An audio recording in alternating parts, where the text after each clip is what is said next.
Hi guys, so this video is just about replacing a belt on turntable. So we have here a vintage Yamaha P200 turntable, and it displays the symptoms of a broken belt. So if you buy a second-hand turntable and you plug it in and you turn the arm, you can hear there is a noise, but it's not spinning. So this is a clear sign of a broken belt. So these belts over the time, they are rubber, they start to disintegrate and they're just gone, they perish.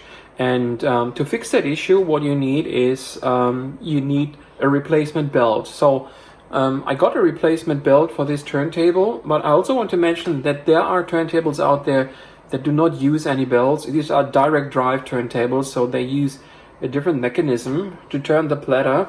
But in our case here, we have a belt-driven turntable, and I would say the majority of turntables out there are probably belt-driven. So some people asked me after I made a video about a turntable restoration, and it wasn't clear enough how I replaced the belt, how they actually precisely have to do it. And the whole process is pretty easy, and it doesn't really require a lot of time.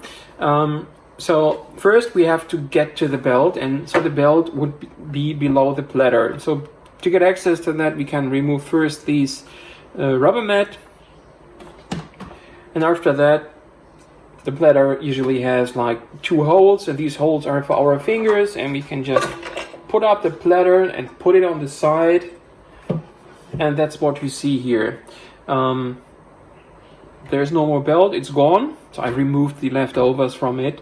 And you can see this is the motor here. The motor is spinning because I twisted the arm, it kind of started, and the mechanism to stop the motor again goes through this center shaft here, so that's why it's probably not stopping now. So what we are going to do is we will be replacing this belt so that the turntable is working again.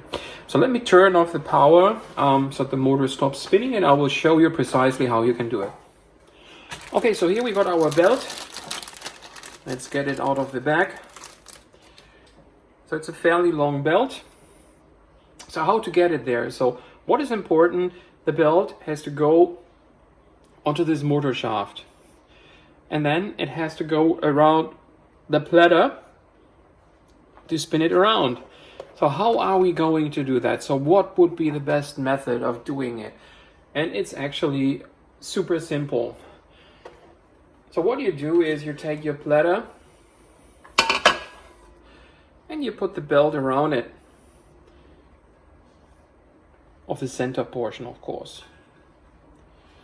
So that's not hard at all. We just do that. Okay. So now we take the platter and we put it already back into the turntable. So now the bit missing, of course, is we don't have any connection to the spinning motor here. But that's why we have these holes in the platter. That gives us access to that portion. And now it's actually quite easy. All you have to do, you have to pull the belt from here to there, and that way you will make the connection between both, and that's basically already the belt replacement. Okay, so all that is left to do is to pull the belt over the pulley that is connected to the motor, and we are pretty much done with our belt installation. To do that, I use a little flathead screwdriver. That's easier. You can use your fingers if you're able to grab it, but it's a bit fiddly. So I just go behind that belt here, and you can see it, and I just pull that over it, and that's it. So we are done with our installation. And when I now turn back on the power, you will be able to see how the platter is spinning. Okay, and here's the test. The turntable spins. Success, and that's all it took to sort out the problem. Now I can reinstall the rubber mat, and we are done. This is now a functioning turntable. So I hope that was simple enough. If you still have any questions, don't hesitate to put them down in the comments. I'm more than happy to help.